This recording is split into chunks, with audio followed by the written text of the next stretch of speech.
Comprometidos con la preservación de la salud pública en el estado de Puebla y ante la emergencia sanitaria por COVID-19, surge el Centro Médico Virtual de Alta Especialidad CEMEVI, una plataforma que enfunge como enlace virtual entre médicos generales, especialistas y subespecialistas en la atención médica de los pacientes en hospitales asignados por la contingencia. El centro médico representa un paso en el uso de la tecnología, dotando a los médicos especialistas, subespecialistas y médicos generales de un intercambio cognitivo que les permita preservar la salud de los pacientes en estado crítico. ¿Cómo funcionará en esta época de contingencia?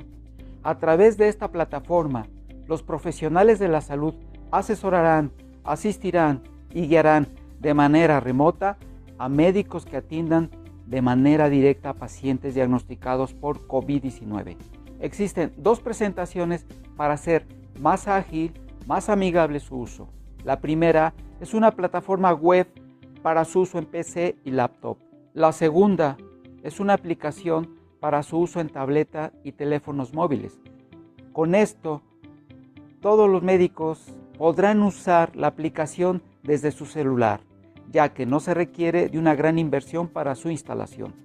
Solo deberá contar con una conexión a Internet dentro del hospital, sistema operativo Android, procesador y almacenamiento suficiente, así como una cámara con buena resolución, más micrófono y bocina con buena definición. La plataforma cuenta con 6 componentes. 1. Expediente electrónico, el cual otorga a los médicos datos útiles para el tratamiento del paciente. 2. Protocolo de detección de síntomas, que sirve como material de apoyo para el médico tratante que marca una directriz en la detección de los síntomas. 3. Protocolo de acción COVID crítico grave. Es un componente de homogenización de criterios de acción según algoritmos de comorbilidad. 4. Consulta remota por especialistas, el cual otorga acceso directo a una videoconferencia con médicos especialistas, quienes, a través de las herramientas de plataforma, pueden observar el material médico que les permita guiar, asesorar y asistir al médico solicitante. 5. Videos tutoriales y videoconferencias que brindan información en videos explícitos educativos sobre tratamientos indispensables para la acción inmediata en pacientes COVID-19. 6. Referencias bibliográficas, las cuales contienen artículos académicos actualizados y enlaza el programa de enseñanza de la Secretaría de Salud del Estado de Puebla. El CEMEVI contará con más de 80 médicos especialistas que colaborarán en horarios específicos las 24 horas, los 7 días de la semana. De esta forma, los médicos regresarían a sus labores vía remota y recuperaría el salario promedio cada uno. Al día de hoy, se ha implementado el proceso de capacitación, siendo el Hospital General del Sur el designado como sede principal. Este modelo, además de ser un referente único e innovador a nivel nacional en el tratamiento del COVID-19, a largo plazo fungirá como un centro de enlace y coordinación para la optimización de recursos en el sector salud del Estado de Puebla, en la detección y atención oportuna de eventos críticos que pongan en riesgo la salud pública. Gobierno de Puebla, hacer historia, hacer futuro.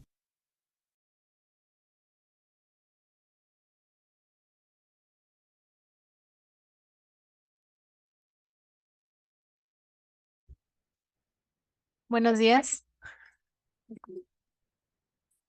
Hola, buenos días. Bienvenidos a todos a este quinto día de este ciclo de capacitaciones organizado por el Departamento de Salud Reproductiva.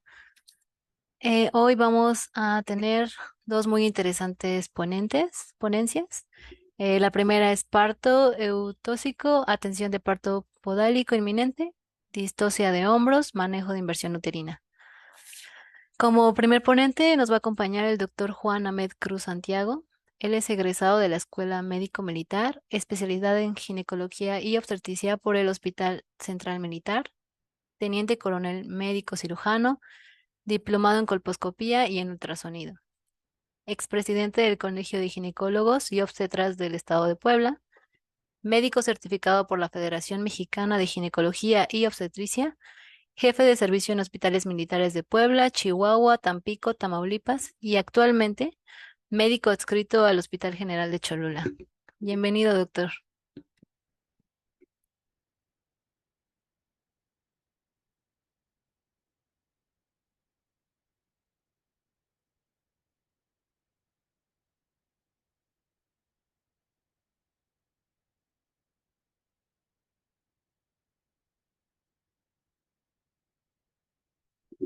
En un momento les van a poner en el chat para que por favor hagan su asistencia solamente una vez y el chat lo vamos a utilizar únicamente para poner su asistencia, algún comentario y preguntas.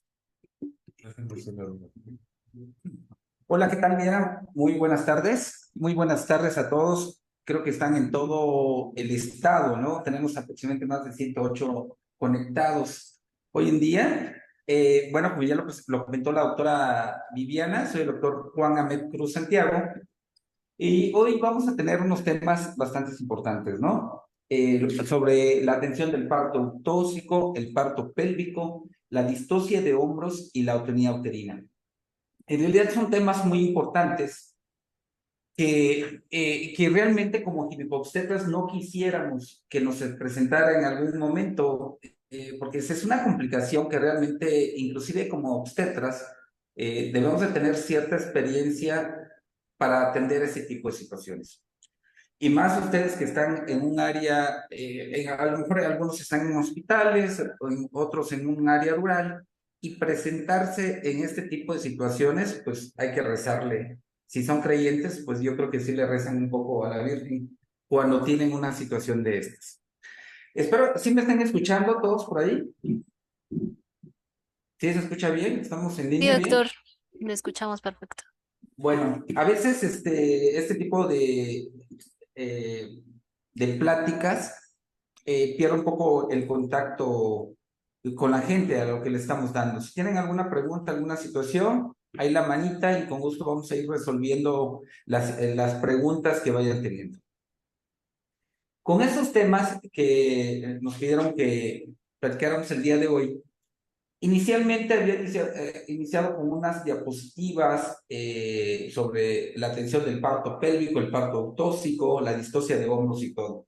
Sin embargo, ya platicando con algunos compañeros médicos, por ejemplo, el doctor Mijangos, con el doctor Fernando, también el doctor Mijangos es un médico que está en Uruguay, el doctor Fernando está en un centro médico en España. Ellos habían reproducido ya algunos videos. Entonces, me tomé el atrevimiento, no el atrevimiento, porque les solicité a ellos el permiso, el copyright especial, para poder reproducírselos a ustedes. Son videos que realmente considero que valen la pena.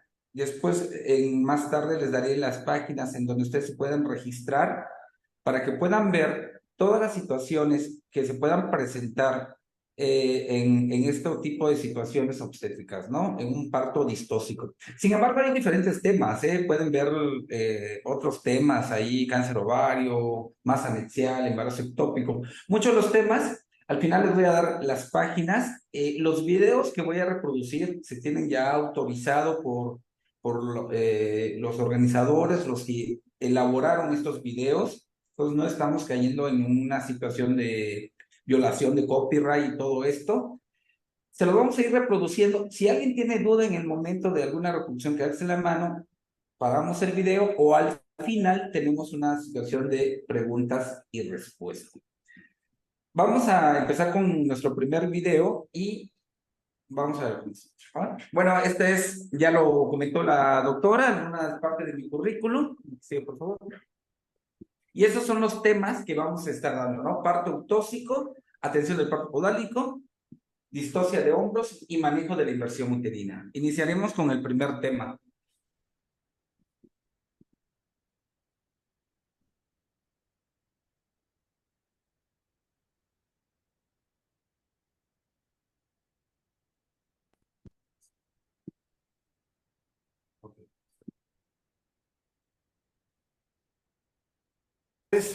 Hoy vamos a hablar de la atención del parto. Es un tema que con frecuencia les falla mucho a los estudiantes.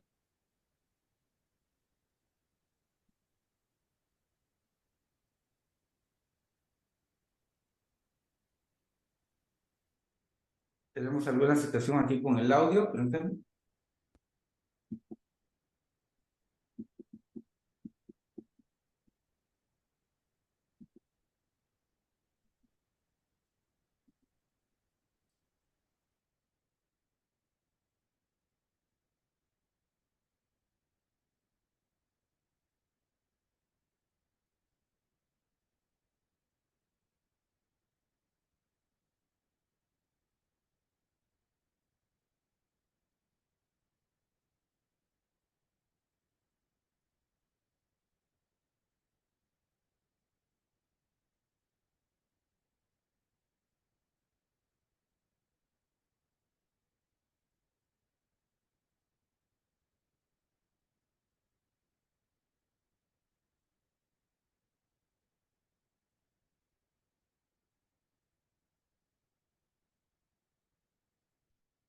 Esperamos por favor un momento al doctor.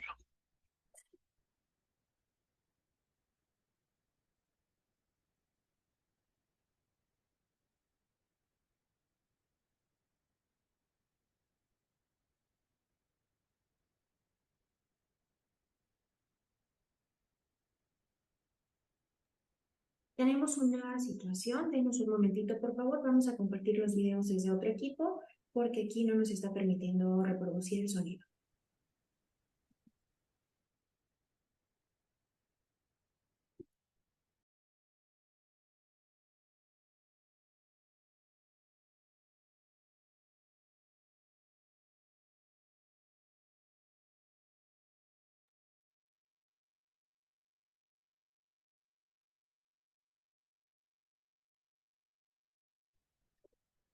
Vamos a esperar un momento al doctor, por favor. Mientras les vamos a poner el link de asistencia. Recuerden que solo es una vez y para el chat solamente es para preguntas a partir de ahora para que no nos confundamos, por favor.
Es un tema que con frecuencia les falla mucho a los estudiantes, a los internos, y es muy importante que aprendan a atender bien un parto.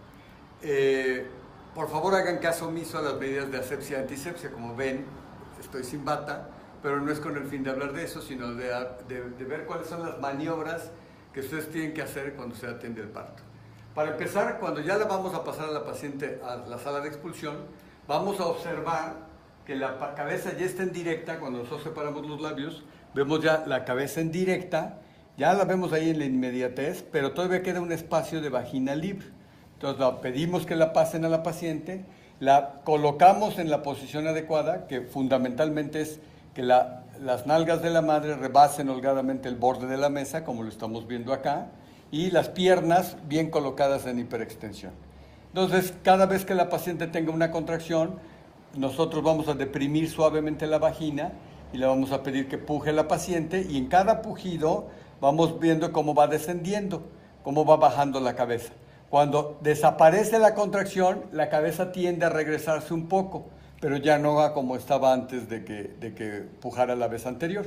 De tal manera que va a seguir evolucionando, y cuando veamos que ya la cabeza es inminente su nacimiento, realizaremos la maniobra de Ridgen modificada. La maniobra de Ridgen modificada se realiza con la mano más diestra sujetando firmemente el periné, y con la mano izquierda deteniendo la cabeza del bebé.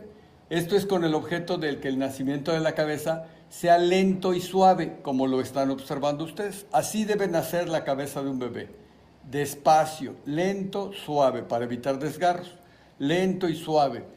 Nace la cabeza del bebé, y una vez que nace, yo limpio la cara perfectamente del bebé, tomo mi perilla, aspiro la boca profusamente, y luego las narinas, y posteriormente realizo la toma de la cabeza del feto.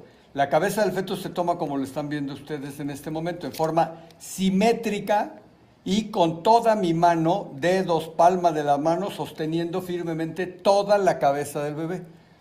La sostengo y ahora voy a realizar el movimiento de restitución. Como la paciente estaba con el dorso a la derecha y rotó hacia la izquierda para ponerse en directa, ahora yo voy a restituir hacia la derecha de la madre, o sea, en esta forma, con el objeto de alinear los hombros. Ahora voy a bascular la cabeza hacia abajo para que nazca el hombro anterior. Una vez que ha nacido el hombro anterior, como lo están observando ustedes, que ya nació, ahora voy a bascular hacia arriba para que nazca el hombro posterior. Una vez que nacen ambos hombros, el resto del cuerpo del bebé nace en forma brusca, expedita, debe uno estar atento. Volteo al bebé y lo sostengo en posición declive respecto a la placenta. Vuelvo a tomar mi compresa y vuelvo a limpiarle la cara al neonato. Tomo mi perilla y aspiro la boca profusamente, y ahora las narinas. Todo este tiempo que yo me tardé en limpiar la cara y aspirar boca y narinas, todo ese tiempo de la placenta estuvo fluyendo sangre hacia el cordón umbilical. Ahora, con calma, un minuto, minuto y medio después, con calma yo tomo mis pinzas, pinzo el cordón umbilical, lo corto y entonces se lo paso al pediatra. Ahora, yo lo hice lentamente, pues para que obviamente ustedes observaran todas las maniobras. Recalco la importancia que desde el nacimiento del bebé yo voy a sostener la cabeza de esta forma y no voy a soltar la cabeza hasta que hayan nacido los hombros. No tengo que hacer ninguna otra maniobra. En un parto eutóxico es de esta manera. Ahora vamos a hacer la misma tensión del parto, pero ya diríamos no lentamente, sino ya más como en tiempo real, es decir, en el tiempo que habitualmente suceden las cosas. Entonces realizo la maniobra de Ridgen, detengo que nazca lentamente, como lo están observando. Es el único paso que yo lo tengo que hacer lentamente, es el único. Limpio la cara, estoy limpiando la cara, tomo la compresa, limpio muy bien la cara, tomo mi perilla, aspiro la boca profusamente, luego las narinas. Recuerden, siempre debemos aspirar primero la boca y luego las narinas.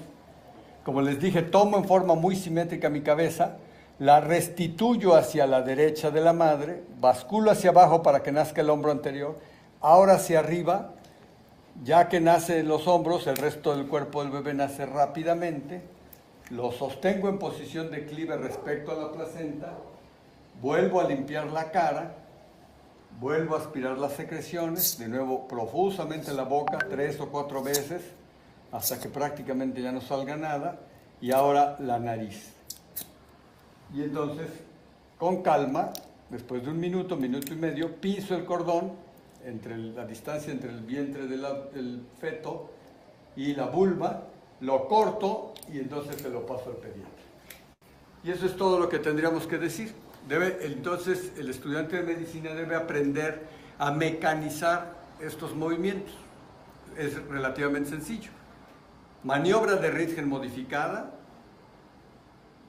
limpieza y aspiración de cara y secreciones, toma de la cabeza y restitución hacia donde esté el dorso, basculamiento hacia abajo, basculamiento hacia arriba, nace el cuerpo, el resto del cuerpo del recién nacido, vuelvo a limpiar la cara y aspirar secreciones, pinzo y corto el cordón y se lo paso al pediatra.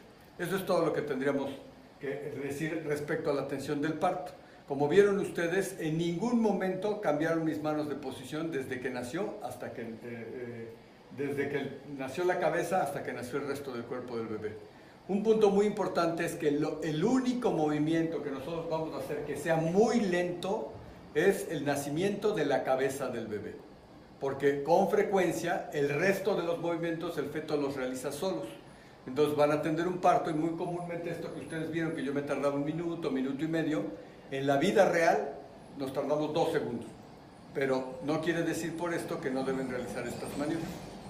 Pues eso es todo por el día de hoy y buenas tardes.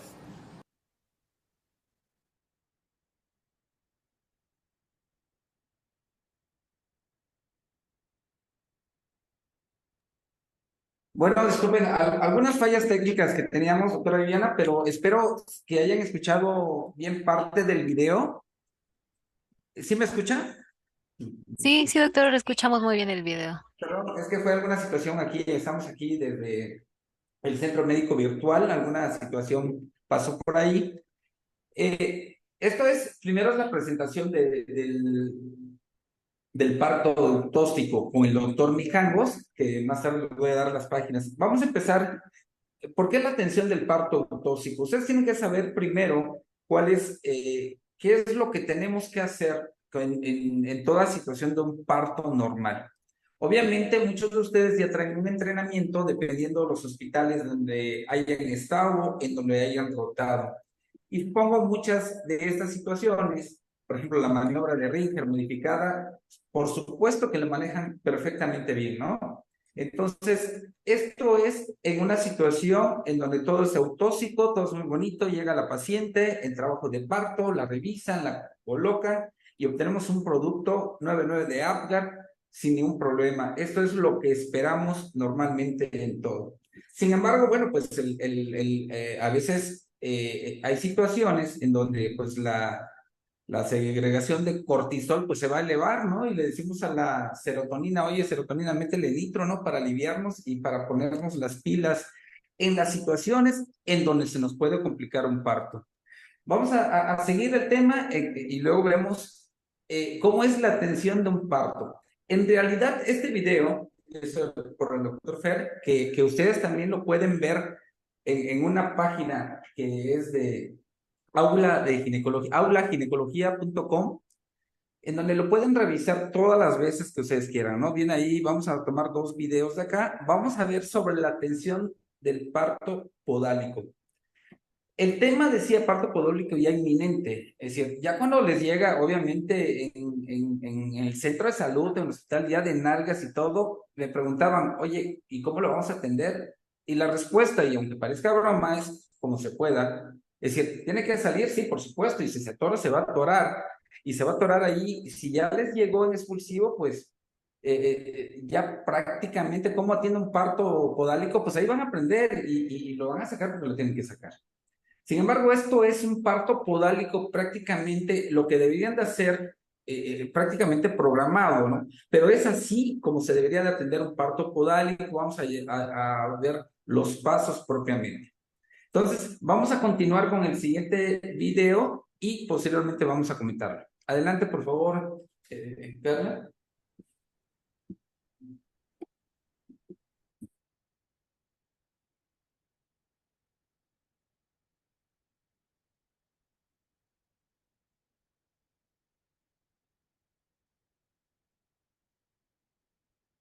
Tener que atender un parto en algas puede ser un reto para una obstetra.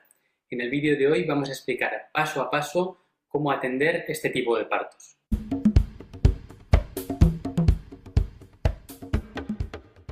lo principal a la hora de poder atender con garantías un parto en algas es la experiencia del profesional. Sin embargo, debido a que en muchos centros de nuestro medio no se realizan partos de nalgas y también debido a el uso cada vez más extendido de la versión cefálica externa, muchos profesionales encuentran dificultades a la hora de formarse en la realización de este tipo de partos. Es por ello que los simuladores son de vital importancia a la hora de prepararnos para situaciones que pueden ser infrecuentes, pero vitales. Este vídeo está dirigido a profesionales de la salud. Si no lo eres, puedes consultar el vídeo correspondiente con un contenido más adecuado y comprensible en el área mujer. Os dejamos un enlace en la descripción. Aunque ya lo hemos comentado en otros vídeos, es muy recomendable que ofrezcamos a las pacientes la posibilidad de realizar una versión cefálica externa para evitar tanto un parto de nalgas como una posible cesárea. Por lo tanto, la recomendación es que a todas las mujeres que lleguen a término con un feto en podálica les ofrezcamos la posibilidad de realizar esta versión. Como ya comentamos también en el vídeo anterior, hay 3 requisitos indispensables para que podamos indicar un parto de nalgas, que son que el feto pese menos de 4 kilos, que la variedad de nalgas sea o puras o completas, ya que la variedad de nalgas incompletas, es decir, que el pie asome a través de la vagina sin que se produzca la dilatación, es una contraindicación para el parto por vía vaginal, y por último que la cabeza esté o indiferente o flexionada. La cabeza deflexionada será una contraindicación para el parto por vía vaginal. Algunos autores recomiendan también evitar el parto por vía vaginal cuando el DBP, el diámetro biparietal, es mayor de 100 milímetros, más de 10 centímetros. Y también en fetos que sean grandes prematuros, entre la semana 26 y la 32. La edad materna, a priori, no forma parte de los criterios de selección. La valoración radiológica de la pelvis, la radiopelvimetría que se hacía antiguamente, en principio no va a tener utilidad a la hora de predecir si el parto por vía vaginal va a ser posible o no, ya que la mejor prueba de que la pelvis es adecuada para permitir el parto por vía vaginal será una correcta evolución del parto, una correcta dilatación y después un correcto descenso de la presentación. Y por último, la recomendación general es que el parto de nalgas únicamente debe ser atendido en centros en los que contemos con 2 especialistas con suficiente experiencia en la atención de este tipo de partos. En cuanto al manejo del parto de nalgas, hay que tener en cuenta que la inducción del parto sí que es posible siempre que las condiciones individuales lo permitan. De igual manera, la oxitocina también se puede utilizar, aunque con la cautela de asegurarnos de que el parto esté evolucionando favorablemente. En cuanto a la amniorexis, se puede realizar durante el parto de nalgas, igual que en cualquier otro tipo de partos, aunque hay que intentar demorarla lo más posible, ya que la bolsa íntegra minimiza las probabilidades de que se produzca una compresión sobre el cordón y también favorece que la dilatación cervical sea óptima. La recomendación general es que realicemos una monitorización continua tanto en las fases de dilatación como en el expulsivo.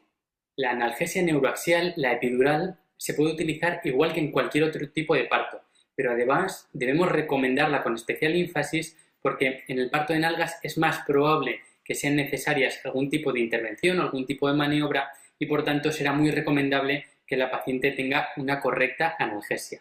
Por el contrario, para favorecer una correcta colaboración materna, tampoco debemos sobrepasarnos en el uso de analgesia epidural. Hay que encontrar un término medio entre que la paciente no sienta dolor, pero que sí que sienta la sensación de pujo, para que haya una buena colaboración que va a ser imprescindible a la hora del parto de nalgas.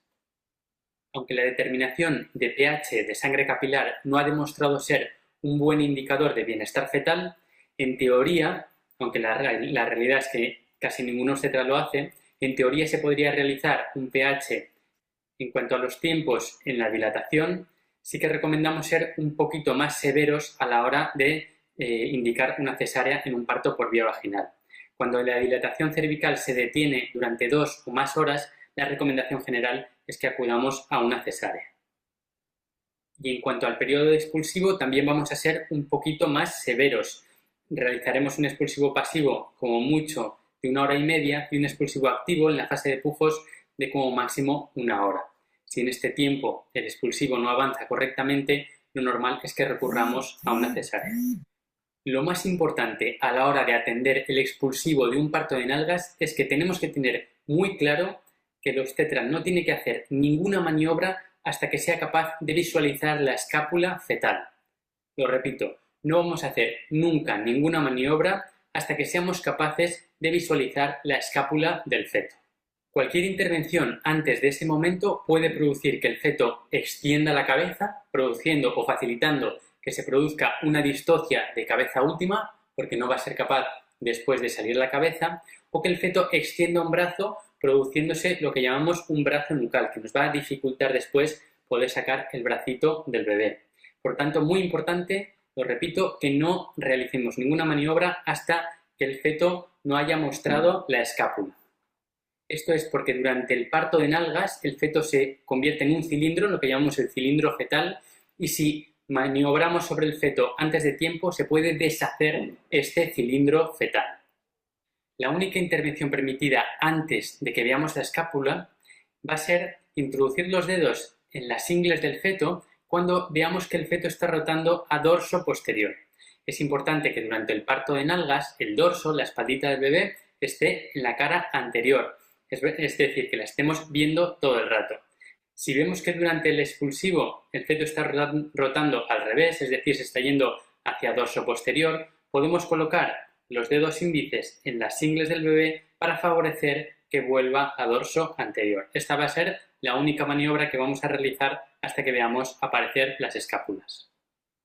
Algunos autores propugnan la realización de lo que se llama un asa de cordón, es decir, cuando seamos capaces de ver el ombligo del feto, tirar un poquito del cordón umbilical para dejar un asa con menos tensión.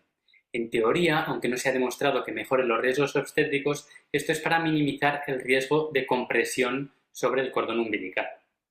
Lo que sí que es muy importante, sobre todo en caso de prematuridad, es que todas estas maniobras las realicemos con extrema delicadeza, ya que el parto de nalgas puede llegar a ser realmente traumático para estos fetos prematuros.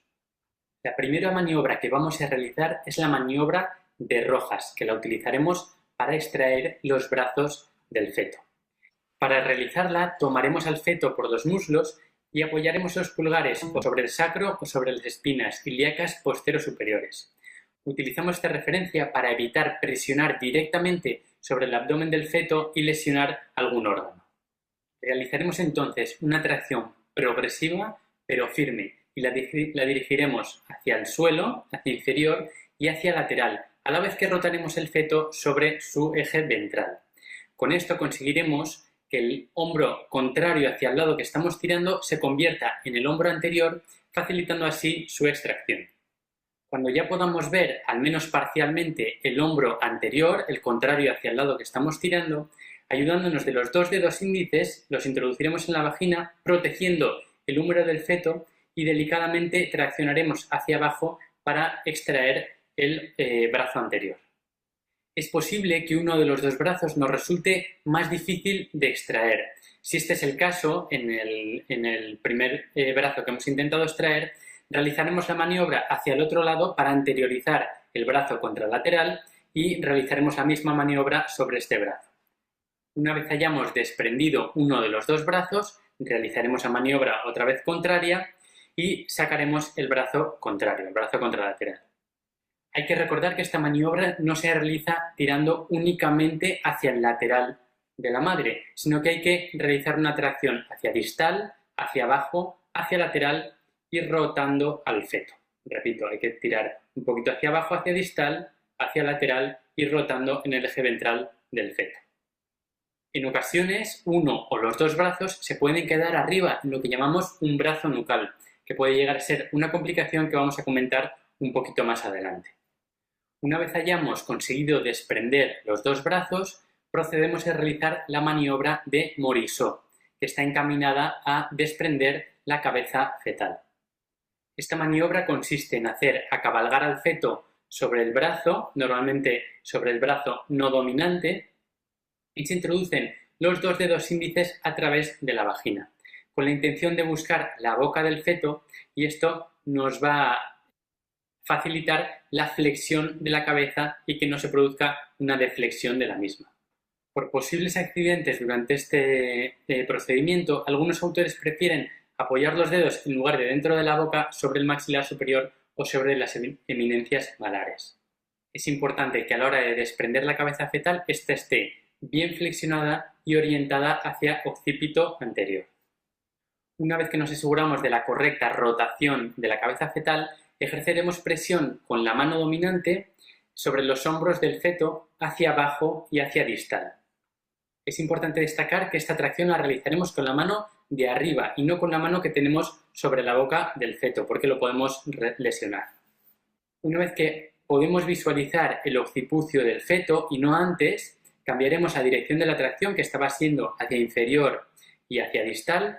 Entonces cambiaremos la dirección de la tracción hacia superior y hacia distal.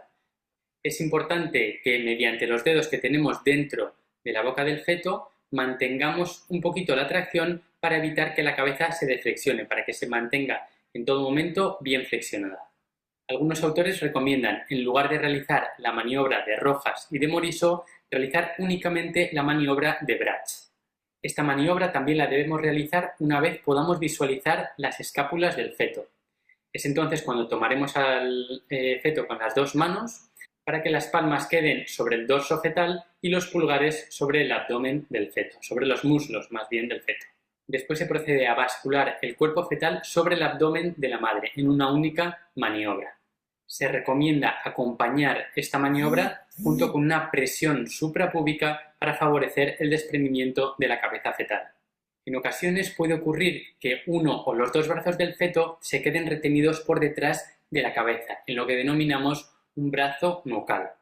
Esta situación se puede favorecer si realizamos maniobras antes de lo indicado. Para resolver esta complicación, esta distocia, realizaremos la maniobra que denominamos de lavado de cara. Esta maniobra consiste en recorrer el brazo del feto identificándolo bien y buscaremos el húmero fetal y lo protegeremos con nuestros dos dedos para evitar lesionarlo. Una vez tengamos el húmero del feto bien localizado, traccionaremos de él suavemente para que se produzca esta maniobra que llamamos de lavado de cara. En caso de no conseguir extraer el primer brazo con esta maniobra de lavado de cara, podemos realizar de nuevo la maniobra de Rojas para anteriorizar el hombro contralateral y tratar de desprender primero el brazo contralateral. Por último vamos a hablar de la distocia de cabeza última, que es una situación extremadamente infrecuente pero tremendamente grave y para la que tenemos que estar preparados si queremos afrontar un parto de nalgas por vía vaginal. Se produce cuando la cabeza del feto no es capaz de progresar a través del canal óseo del parto una vez se haya producido el desprendimiento del resto del feto. Esta situación se puede ver favorecida por una constricción a nivel del cérvix uterino. No respetar los criterios de selección o realizar maniobras prematuramente antes de que podamos ver las escápulas del feto pueden favorecer o pueden aumentar las probabilidades de que esta situación se produzca. Como hemos dicho, en el parto de nalgas, el feto se comporta como un cilindro, en lo que llamamos el cilindro fetal. Si se pierde esta forma cilíndrica, la probabilidad de que se produzca una distocia de cabeza última es mucho más grande. En la variedad de nalgas incompletas nunca se forma este cilindro y se puede producir esta distocia de cabeza última porque se introduzca un pie o los dos pies a través del canal cervical y la dilatación sea subóptima. Por lo tanto, la cabeza del feto no quepa a través del canal cervical. La distocia de cabeza última es una situación emergente, ya que pone en peligro la vida del feto de una forma muy rápida. En el momento en el que se produce, el flujo vascular hacia la cabeza fetal está verdaderamente comprometido. Y esto se produce por dos mecanismos. Por la compresión directa sobre el cuello del feto, a nivel de la vagina, y también por la compresión del cordón umbilical que va a dificultar que llegue sangre hacia el feto. El instrumento más adecuado para resolver esta distocia de cabeza última es el forceps de Piper, aunque en caso de no disponer de uno de estos forceps, podemos tratar de resolverla con un forceps de Killen. La recomendación general es que en todos los centros en los que vayamos a realizar partos de nalgas dispongamos de un forceps de Piper. Este forceps es un poquito distinto ya que la curvatura de las ramas hace que sea más fácil su introducción en esta situación. A la hora de colocar un forceps de Piper es probable que las extremidades del feto entorpezcan la colocación del mismo. Por lo tanto, el ayudante deberá rodear al feto con una compresa o con un paño, de manera que pueda traccionar hacia superior y hacia lateral, favoreciendo que el obstetra pueda introducir las ramas del forceps. Una vez que tengamos al feto lateralizado y levantado para colocar las ramas del forceps, las introduciremos igual que hacemos en un forceps encefálica. En cuanto a la tracción, inicialmente será hacia abajo y hacia caudal, hacia distal, igual que hacemos en cualquier forceps en anterior. Una vez que seamos capaces de visualizar el occipucio fetal, entonces sí dirigiremos la tracción progresivamente cada vez más hacia arriba y hacia distal. Algunas escuelas abogan por la realización de un forceps de Piper siempre que realicemos un parto de nalgas para familiarizar al obstetra para cuando sea realmente necesario. Sin embargo, la utilización de simuladores puede ser suficiente para que los obstetras estén suficientemente entrenados. No olvides visitar nuestra página web aulaginecología.com.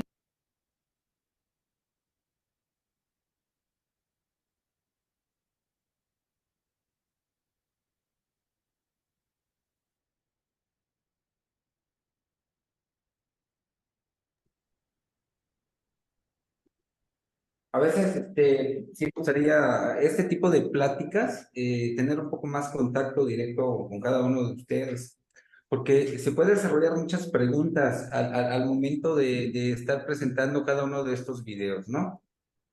En un parto pélvico, ellos obviamente le dicen parto de nalgas, así se le marca en otros lugares.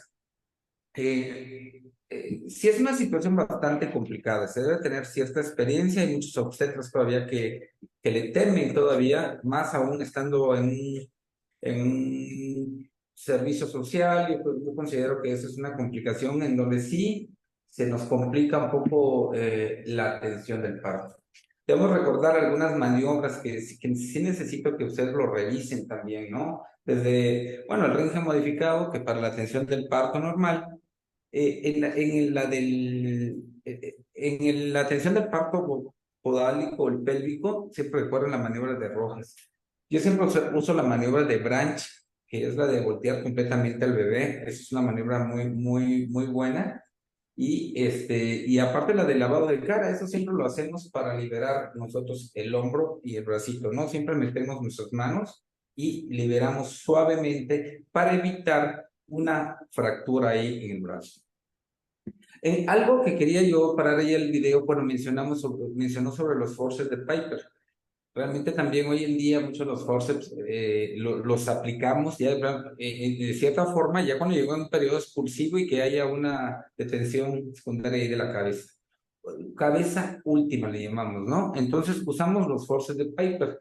Ahí evidentemente era un simulador, pero normalmente cuando aplicamos los forceps de Piper lo hacemos de rodillas, porque la tracción que vamos a aplicar es hacia abajo realmente. Entonces, si llegamos a un nivel prácticamente a la misma altura de la madre, realmente no hacemos una tracción suficiente.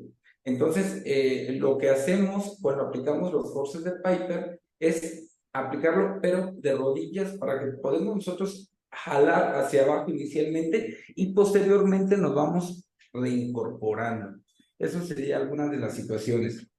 Bueno, hasta aquí hemos visto sobre la atención del parto ectóxico, ya después viene el parto podálico.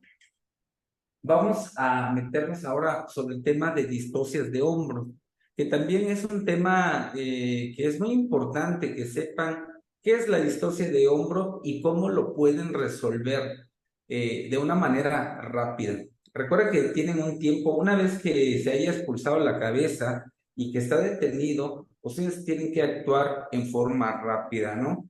Por ciertas complicaciones que puede traer esto, tanto en el feto, bueno, más en el feto, y también algunos desgarros que pueda provocar a la madre.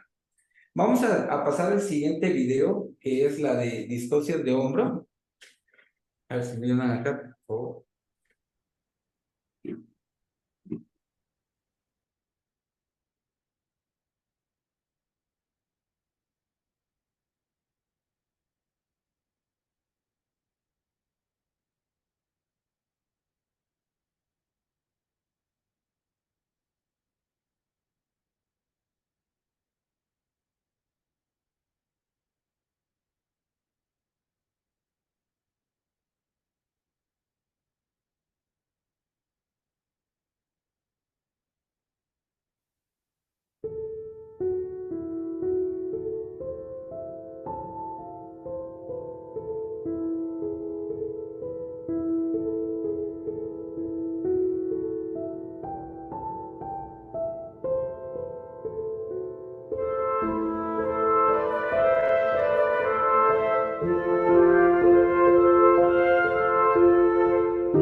No, pero ahí tenemos algunas fallas todavía. Bueno, eso es una parte para que ustedes se percaten de cómo es la distocia de hombros, ¿no? Puede ser anterior o posterior.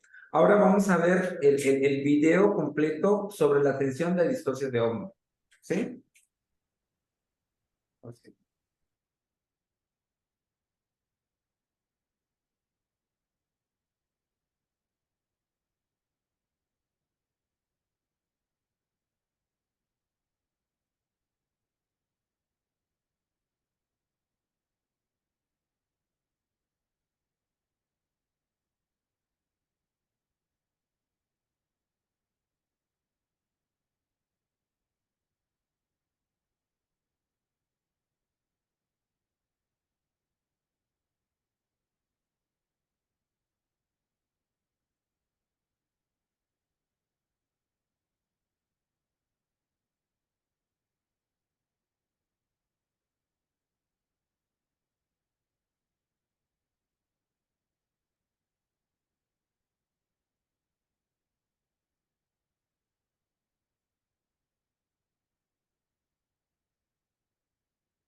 La distocia de hombros se define como la dificultad en la salida espontánea de los hombros que requiere de maniobras obstétricas adicionales para producir la extracción fetal tras la salida de la cabeza.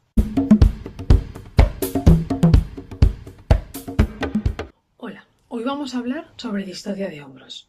La distocia de hombros se define como la dificultad en la salida espontánea de los hombros que requiere de maniobras obstétricas adicionales para producir la extracción fetal tras la salida de la cabeza. Esta complicación se produce por la impactación de uno o de los dos hombros fetales sobre la estructura pélvica materna. La impactación del hombro anterior sobre la sínfisis púbica es la causa más frecuente. Su incidencia se encuentra entre el 0,6 y el 0,7% y casi el 50% de ellas ocurren en partos de neonatos de peso normal. Es una emergencia obstétrica, poco predecible y poco prevenible, y el 50% de los casos no se asocia a factores de riesgo anteparto ni intraparto que sean identificables. El diagnóstico es clínico y podemos identificarla o sospecharla en las siguientes situaciones. Siempre que exista una dificultad en el expulsivo de la cara y el mentón, cuando haya una retracción de la cabeza fetal contra el periné, lo que se conoce como signo de la tortuga, y en ausencia del descenso de los hombros tras la tracción axial moderada de la cabeza fetal. El manejo de la distocia consiste en la aplicación sistemática de una serie de maniobras destinadas a facilitar el desprendimiento del hombro impactado. El tiempo máximo de resolución debería ser de 5 minutos. Ante la sospecha diagnóstica, se debe activar el protocolo. Lo primero que haremos será explicar a la paciente y solicitar ayuda de todo el equipo, que estará conformado por matronas, obstetras, pediatras y anestesiólogos.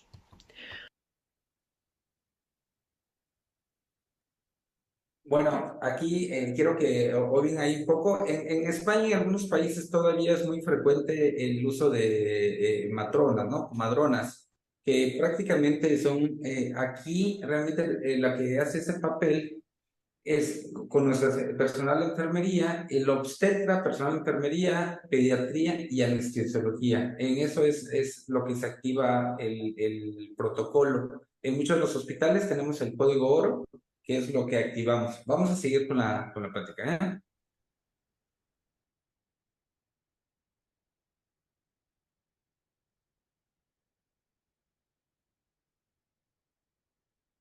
Por lo tanto, siempre muy importante identificar el problema y registrar la hora de inicio en la que se produce. Se debe pedir ayuda, siempre a las 4 conformaciones de personas que acabamos de decir: matronas, obstetras, neonatólogos y anestesiólogos. También se debe dar instrucciones al equipo y a la paciente de manera clara y siempre manteniendo la calma. La madre no debe empujar. Están contraindicadas cualquier maniobra de presión fúndica. Se deberá parar la perfusión de oxitocina en el caso de que esté iniciada. Evitaremos a toda costa la tracción excesiva de la cabeza o del cuello fetal. La posición de la paciente deberá ser en la camilla, acostada y sin almohadas en la espalda, y siempre en el límite inferior de la misma. Se realizará el sondaje vesical en el caso de que sea necesario. Y no olvidarnos, de nuevo repetimos, de registrar la hora de inicio y los tiempos que se usan para cada una de las maniobras. Debe abandonarse una maniobra si no es efectiva tras 1 minuto de aplicación. Maniobras de primer nivel. Estas maniobras son externas y son maniobras destinadas a modificar la posición fetal y la posición de la pelvis materna. Como maniobra de primer nivel presentaremos la maniobra de McRoberts. En esta maniobra, las piernas de la mujer se hiperflexionan sobre el abdomen. Esta maniobra produce la rotación cefálica de la sínfisis púbica y el aplanamiento del sacro, aumentando así el diámetro antero-posterior de la pelvis. El 90% de las distocias se pueden resolver con esta maniobra. Además, presentamos también la presión suprapúbica o maniobra de Rubin. Esta maniobra se realiza con un ayudante. Dicho ayudante realiza una presión fuerte suprapúbica con la palma de la mano o bien con la muñeca, en sentido lateral y caudal, sobre el hombro anterior del feto, para desalojarlo de la sínfisis púbica con el fin de que penetre en la pelvis. Se reduce así el diámetro biacormial del feto. El hombro anterior rota hacia el diámetro pélvico oblicuo, facilitando su desprendimiento. Es importante localizar el dorso del feto para saber en qué dirección se debe aplicar esta presión. Esta maniobra resuelve entre el 42 y el 80% de las distocias. Maniobras de segundo nivel. Cuando no se ha conseguido la liberación del hombro anterior con las maniobras de primer nivel, se debe pasar a realizar maniobras de segundo nivel. Estas maniobras consisten en la manipulación interna fetal, por lo tanto, se consideran invasivas y es necesario que haya una buena anestesia locorregional de la paciente. La episiotomía no se considera una maniobra secundaria, pues no resuelve la obstrucción ósea, aunque sí es cierto que a veces es necesaria para facilitar las maniobras internas vaginales. Como maniobra de segundo nivel tenemos la maniobra de sacacorchos o maniobra de Butz. Consiste en la introducción de 2 dedos en la parte trasera del hombro anterior y 2 dedos en la parte delantera del hombro posterior, aplicando la fuerza sobre la escápula y la clavícula. El objetivo de esta maniobra es colocar los hombros en un diámetro oblicuo o rotar el hombro posterior 180 grados para convertirlo en anterior. De esta manera se consigue la desimpactación del hombro anterior. Tenemos también la maniobra de tornillo de Butz invertida, que sería exactamente igual que la maniobra que acabamos de explicar, pero en sentido inverso. Además, tenemos la maniobra de desprendimiento del hombro posterior, o también llamada maniobra de Jacquemier. Consiste en introducir la mano en la vagina, preferentemente a nivel de la excavación sacra, localizar el hombro posterior y flexionar el brazo desde la muñeca para obtener la mano fetal. Una vez obtenida, se desliza el brazo sobre el tórax fetal cuidadosamente. Así se produce la extracción del brazo, porque disminuye el diámetro biacromial en 2-3 centímetros, seguido de la rotación de la cintura escapular a un diámetro oblicuo, liberando el hombro anterior. Tenemos también la tracción digital de la axila posterior. Consiste en la flexión ligera de la cabeza fetal hacia el hombro anterior y posicionar los dedos medios en el hueco auxiliar fetal y tirar así de la axila hacia abajo. Después se procede al parto del hombro posterior. Por último, presentamos la maniobra de Gaskin o 4 apoyos. Con esta maniobra se debe colocar a la mujer a 4 patas, apoyada sobre sus manos y sus rodillas, para proceder al parto del hombro posterior, que ahora queda en posición anterior. En esta posición, la fuerza de la gravedad actúa sobre el feto, además de que se produce la modificación de los diámetros pélvicos. Es la maniobra que se consideraría como primera opción en el caso de que la paciente no tuviera una anestesia locorregional correcta. Maniobras de tercer nivel. Son maniobras de último recurso, con una mayor tasa de morbimortalidad fetal. Antes de proceder a la aplicación de las maniobras de tercer nivel, se ha de reevaluar la situación y se deben haber repetido por 2 operadores diferentes las maniobras de primer y de segundo nivel. Como maniobras de tercer nivel tenemos la fractura clavicular, que consiste en la tracción anterior de la clavícula fracturándola. También tenemos la maniobra de Zavanelli, que consiste en la recolocación de la cabeza fetal dentro de la pelvis y proceder después a una cesárea urgente. Encontraremos también como maniobra de tercer nivel el rescate abdominal, que consiste en realizar una cesárea urgente y una histerotomía transversa baja para realizar maniobras por vía abdominal que ayuden a desimpactar el hombro anterior y producirse el parto vaginal. Y por último, tenemos la sinfisostomía, que consiste en realizar una incisión sobre el cartílago púbico hasta conseguir la separación de los huesos pubianos. Se debe rechazar previamente la uretra lateralmente con los dedos índice y medio y requiere de anestesia local. Por último, vamos a hablar un poco sobre la información y la documentación en estos casos. Posteriormente al evento de una distocia de hombros, es importante explicar a la paciente el proceso sufrido, así como la gravedad y la complejidad del mismo. Además, tenemos que explicarla todos los procedimientos que han sido necesarios para la resolución del problema y las posibles secuelas que puede haber. Se debe registrar adecuadamente en la historia clínica, especificando siempre los siguientes aspectos, como son la cumplimentación correcta del partograma. Si se tratase de un parto instrumental, debemos apuntar la indicación, la estática fetal. Bueno, esos son ya prácticamente los puntos que siempre debemos de tocar y no solamente no solamente en el parto en donde apliquemos algunas maniobras, ¿no? Prácticamente debemos de tener todos las autorizaciones, comentarles siempre a la paciente, eso va a ser muy importante, sobre los resultados que vamos a tener ya con nuestra paciente al momento de explicarle todo lo que le estamos haciendo.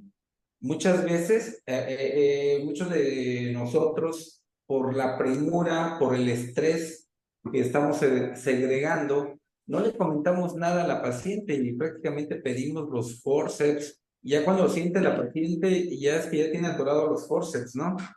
Entonces, aquí es muy importante platicar con la paciente, con los familiares que estén cerca, comentarles siempre de la gravedad de ese tipo de situaciones, ¿no? Entonces, sobre todo las hojas de autorización, es muy importante que lo manejemos, ¿no? Bueno, voy a continuar con el siguiente video. El siguiente video es...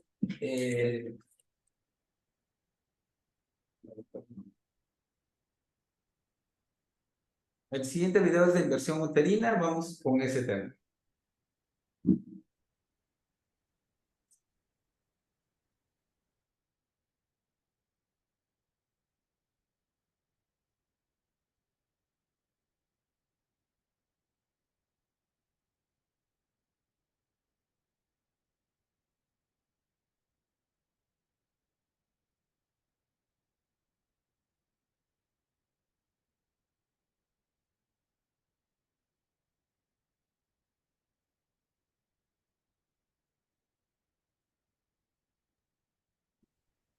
Este video sí es un video bastante corto, es algo bastante didáctico y es lo que se puede presentar en una inversión uterina.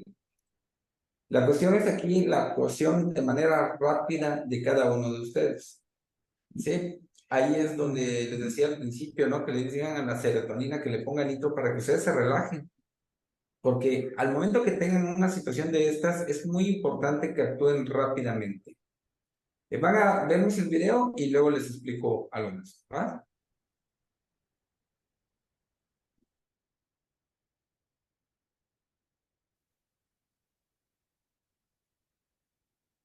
Restitución de la inversión uterina.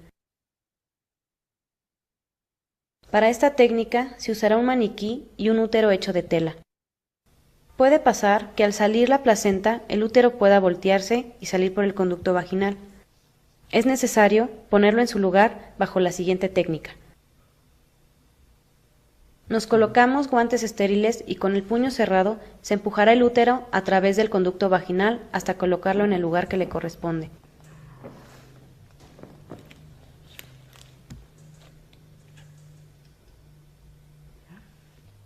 Si pudiéramos ver por dentro del vientre se vería algo así. Una vez que se llega al fondo uterino, con la otra mano se proporciona masaje de tal manera que se presionan las dos manos entre sí.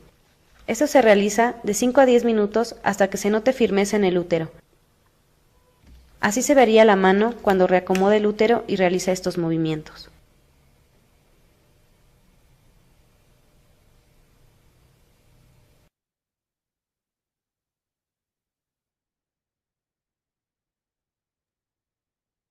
Sí, perfecto. Estos son de los temas, esto de inversión uterina, me gustó mucho este video. Cada uno de los videos fueron revisados, comentados con los compañeros que lo elaboraron. De hecho, les invito nuevamente para que se inscriban a la página de Ginecología Mijangos y la de Aula Ginecología. En realidad no tienen un costo, pueden ver muchos videos, pueden hacer muchos tests y inclusive si tienen bastantes dudas pueden preguntar directamente a la página y les contestan en forma rápida, expedita, ¿eh? Son personas que están dedicados realmente a la enseñanza y nos van presentando diversos casos o casos que se le están presentando. Por ejemplo, si vieron la de distorsión de hombros que vieron hace un momento, el niño salió completamente meconeado, ¿no? Ahí con las maniobras que le hicieron, lo pasan muy rápido, pero realmente el niño salió todo verde. Son temas que tenemos que estar revisando constantemente. Nunca lo esperamos, pero cuando se presentan, la actitud que debemos de tomar y de asumir es realmente tomar decisiones muy rápidas, ¿no? Enfrentarlo pues sin temor. Prácticamente la adrenalina viene después el efecto secundario, pero al principio hace que respondan en forma rápida. Claro, si no han revisado, no han leído, pues aunque sea rápido, pues no van a saber resolver ese tipo de situaciones. Nuevamente, le digo, yo sé que esta es son conferencias virtuales, muchas veces quisiera escucharlos directamente para poder discutir estos temas. No sé si tengan la oportunidad cómo hacerlo para que si tienen dudas, preguntas, con toda confianza, antes de dejar a nuestra siguiente ponente. Sí, doctor, las preguntas nos pueden dejar en el chat. Ahorita vamos a ver si hay alguna. Nos preguntan que si nos pueden repetir dónde sacó esos videos, en dónde se pueden basar. Sí, claro, doctora. El primero del doctor Mijangos, que es Ginecología Mijangos, así todo junto, Ginecología Mijangos. El doctor Mijangos es titular de la materia ahí en el UPAEP. Ahorita lo vamos a anotar aquí en el chat para que lo tengan. Y la otra página es aulaginecología.com, www.aulaginecología.com. Y ahí les piden que se registre, realmente le ponen como que son profesionales de la salud, no les piden inicialmente una cédula ni nada, pero sí se registran y obviamente ya al momento que se registren, prácticamente le van a estar llegando las actualizaciones constantemente. Muy bien, muchas gracias. Gracias, doctor. Doctora Iliana, muchas gracias. Tuvimos algunas situaciones acá, pero bueno, en realidad no fue algo que teníamos contemplados. Ya lo habíamos probado 1, 2, 3 veces, pero bueno, al fin de cuentas, en último momento nos falló eso. Ok, muy bien. Nos preguntan que si esta técnica debe haber anestesia. Supongo que en la última de inversión uterina. Bueno, en la inversión uterina, realmente cuando se presenta, se le pide a la paciente que respire profundo y se revierte todo nuevamente. Así con el puño, así como se vio en el video, se introduce el puño dentro de la vagina y se revierte. Y ahí nos mantenemos unos de 2 a 3 minutos esperando a que tome tono uterino. Hay dos situaciones en donde se presenta. Hay una situación donde se puede presentar es al momento de estar haciendo tracción sobre el cordón a la placenta, estamos jalándole tanto que al momento de jalar el cordón umbilical y con la placenta nos podemos traer el útero. Y en ese momento nosotros tenemos que revertir con todo y placenta. Ya si es una situación de acretismo y todo, cambia completamente el manejo, pero habitualmente nosotros se extrae la placenta y se viene el útero, hace la inversión uterina y nosotros sin anestesia prácticamente, porque no tenemos el tiempo en ese momento, es revertirlo en forma inmediata.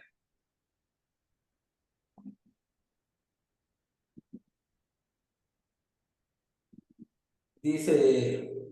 Ok, dice... Como Como cuando se hace revisión manual de cavidad uterina posterior al alumbramiento. Sí, efectivamente es una revisión de cavidad.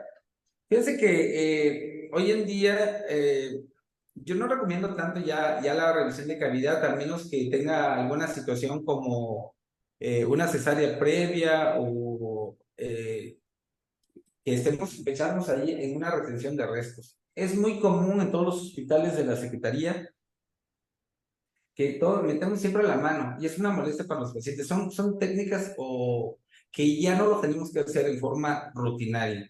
Si nosotros vemos, sacamos la placenta, damos el alumbramiento, revisamos la placenta. Por eso revisamos la placenta si está completa, si están los cotiledones y todo. Es cierto que nos pueden quedar algunas membranitas, pero lo normal y la forma más fisiológica es que lo expulse la madre. En algunos centros ya no se permite, por ejemplo, la revisión de cavidad una vez después del alumbramiento. ¿Sí? No sé, dice que estuvimos un poco desfasados. Es similar a la técnica de revisión manual de cavidad uterina, meter la mano en el útero. Efectivamente es algo similar, solo que aquí se actúa un poco más rápido, solamente que es mucho más rápido hacer la reversión, ¿no? Aquí me dicen que los videos estuvieron desfasados. Vamos a darle la página nuevamente para que ustedes la puedan checar y revisar ahí con calma. También los dejo acá en el chat, en mi correo, por si tienen algunas dudas, algunas preguntas, con toda confianza en el transcurso del día o la semana lo vamos contestando. Ok, doctor, muchas gracias. También nos preguntan que en la inversión uterina con placenta creta, ¿qué debe realizarse? Bueno, es la que le comentaba en ese momento, ¿no? En estas situaciones, revertir, iniciar oxitocina o lo que se cuenta en ese momento en el centro donde están, ergometrina, oxitocina, y realmente esperar a que tome un tono uterino y referirlo a un segundo o tercer nivel, porque probablemente pase a histerectomía, ¿no? Estamos hablando aquí de una inversión uterina que puede suceder en un medio en donde no cuentan con todos los medios o con todos los especialistas. Entonces, ¿qué se debe hacer en forma inmediata? La restitución del útero, ¿no? Entonces, si es una placenta perpleja, pues ahí se queda, pasan un poco de oxitocina, después de 2 a 3 minutos, ustedes sacan la mano, vean que tenga cierto tono uterino y posteriormente enviarla a un segundo o tercer nivel. Perfecto, doctor, muchas gracias. Doctora Diana, estamos a sus órdenes, muchas gracias por la invitación y en ese momento dejo las 2 ligas en el chat y mi correo también para que posteriormente, si tienen alguna duda, con todo gusto lo vamos resolviendo. Perfecto, doctor, le agradecemos y excelente día. Excelente día. Muchas gracias.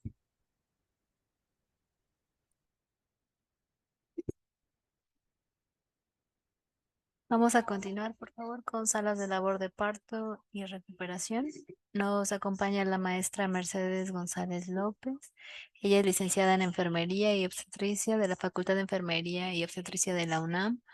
También es especialista perinatal en la misma facultad, educadora perinatal, instructora de lactancia materna, facultada en curso de soporte vital avanzado y también en básico en obstetricia. Facultad en ultrasonografía básica, embarazo del tercer trimestre, facultad de reanimación neonatal avanzada. Ella es también partera profesional, tiene un diplomado en dirección de proyectos en la Universidad de La Salle, un diplomado presupuestario básico en resultados por la Secretaría de Hacienda y Crédito Público, maestrante en salud pública con enfoque en salud reproductiva. También ella tiene experiencia docente en la Facultad de Enfermería y Obstetricia, en el Instituto, en el IPN, en la Escuela Militar de Clases de Sanidad, en SEDENA y en la Escuela de Enfermería del INER. Coordinadora del modelo de partería profesional en el Hospital General Felipe Carrillo Puerto, en la Secretaría de Salud del Estado de Quintana Roo. Ella estuvo de 2017 a 2021. Participación en eventos científicos internacionales. Ella estuvo en la Organización Panamericana de la Salud, desarrollo de un proyecto de redes de atención integradas para la atención materna en la zona maya de Quintana Roo. Con ese proyecto fue ganador. El Congreso de Matronería de 2020 en Chile, partería profesional en las comunidades. En Mongolia en 2021, Evento Internacional de Matronería, Entornos Habilitantes en México. Comité organizador del primer Congreso Internacional de Partería Profesional 2023 en el Centro Nacional de Equidad de Género y Salud Reproductiva de la Secretaría de Salud. Ella actualmente está como supervisora de salud materna en el Centro Nacional de Equidad de Género y Salud Reproductiva en la Subdirección de Atención Materna. Muchas gracias, maestra. Bienvenida. Hola, gracias. ¿Me escuchan? ¿Y pueden ver mi pantalla ya completa? ¿Me pueden indicar, por favor? Hola, ¿me escuchan? Sí, la escuchamos muy bien, maestra. ¿Se ve mi pantalla completa ya? Sí, perfectamente. Muchísimas gracias. Muy buenas tardes a todas y todos. Gracias por la invitación.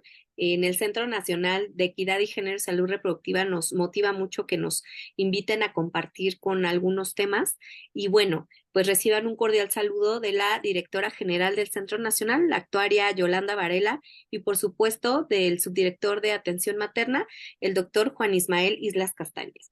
El día de hoy, bueno, pues me invitaron precisamente a hablar acerca de los entornos habilitantes y el modelo de atención obstétrica centrada en la persona, que es básicamente pues el implementar las salas de labor, parto y recuperación en los diversos niveles de servicios. Y bueno, pues ahora es parte de una política pública, y aunque de manera introductoria pues tenemos normatividad vigente como las recomendaciones que hace la Organización Mundial de la Salud, pero también tenemos guías de práctica clínica y pues normas oficiales mexicanas, entonces, que sustentan que entre menos tecnifiquemos los procesos de atención, como la atención de parto, ¿no? En este sentido de riesgo habitual, es decir, de bajo riesgo, pues menos complicaciones. Estaba yo escuchando pues el amplio gama de distocias que tenemos, ¿no? Entonces, sin embargo, es importante decirles que entre menos tecnifiquemos, es decir, entre menos mano pongamos e intervengamos, ¿no? De manera habitual, rutinaria, pues evidentemente vamos a tener mejores resultados costo efectivos. Entonces, quiero hablarles o empezar acerca de qué es un modelo centrado en la persona. Este modelo de atención obstétrica centrado en la persona, en su familia y en la comunidad no es más que otorgarle herramientas a estas personas para que tengan autonomía. Y cuando hablamos de autonomía, no quiere decir que nos van a decir, oigan, ¿sabe qué? Quiero 2,000 unidades de oxitocina porque ya no siento las contracciones regulares en tiempo y en forma, ¿verdad? No, en realidad es cuando el prestador de servicios otorga herramientas intencionadas a la atención, brinda asesoría, previene y promueve la salud. Y es decir, que va a tener un canal bidireccional.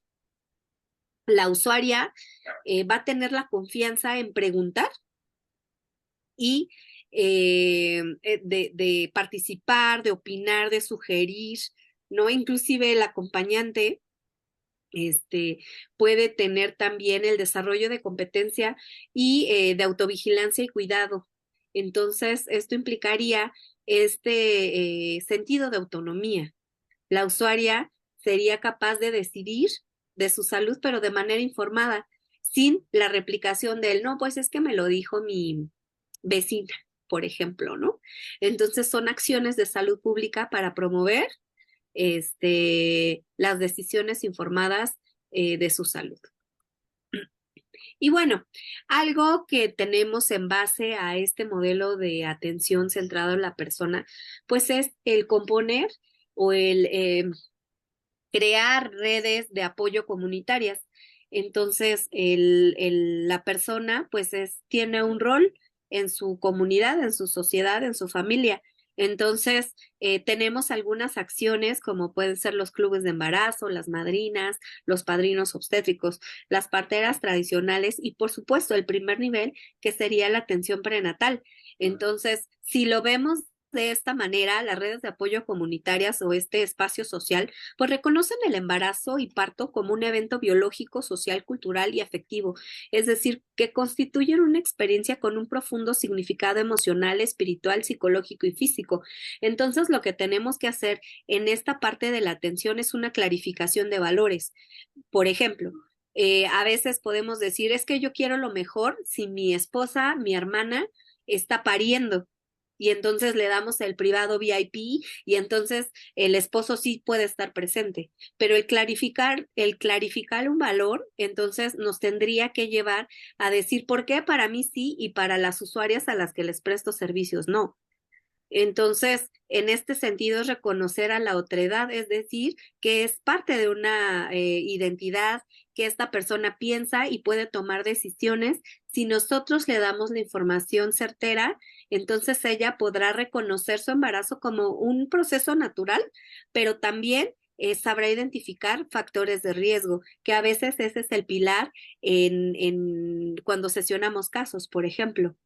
Entonces, la usuaria ni se dio cuenta, no llevaba atención prenatal, etcétera, etcétera. Entonces, es crear estas redes en pro, pues, de la atención de la usuaria y de su familia.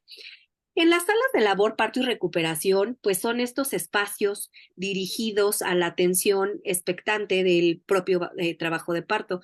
Tenemos 5 procesos de atención.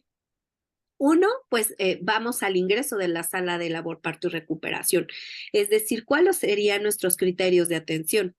Y estos espacios están habituados para la atención del parto de bajo riesgo, lo que le llamamos de bajo riesgo. Aunque ahora la Organización Mundial de la Salud nos dice que tenemos que reconceptualizar la parte, ¿qué es un bajo riesgo? Y yo les diría y les pregunto, ¿en realidad existe el embarazo de bajo riesgo? Porque vamos a tener, hablemos de factores de riesgo. Los factores de riesgo, pues son todas estas características que tienen las usuarias que aumenta la probabilidad de que haya un daño en su salud. Entonces, decimos, no, pues es que ella ya tiene 35 años, tiene riesgo. Es que ella tiene 17 años, tiene riesgo. Lo que pasa es que ella vive en una comunidad lejana y entonces tiene riesgo. Y así sucesivamente podemos ir cuantificando ciertas características. Ahorita, pues el sobrepeso pudiera ser también un riesgo que aumente la probabilidad de que esta usuaria gestante tenga un daño a su salud. Entonces, lo que nos marca la Organización Mundial de la Salud es esta reconceptualización. Y algo que existe es esta parte de riesgos habituales que no vamos a poder modificar Pero esto no quiere decir que si la usuaria tiene una atención prenatal secuenciada, pueda llegar a tener un embarazo normoevolutivo. Entonces, estas personas que ingresan a la sala de labor, parto y recuperación, pues son usuarias de riesgo habitual, es decir, con un embarazo normoevolutivo. El segundo proceso de atención que tenemos dentro de estos espacios habilitantes, pues es la vigilancia de trabajo de parto.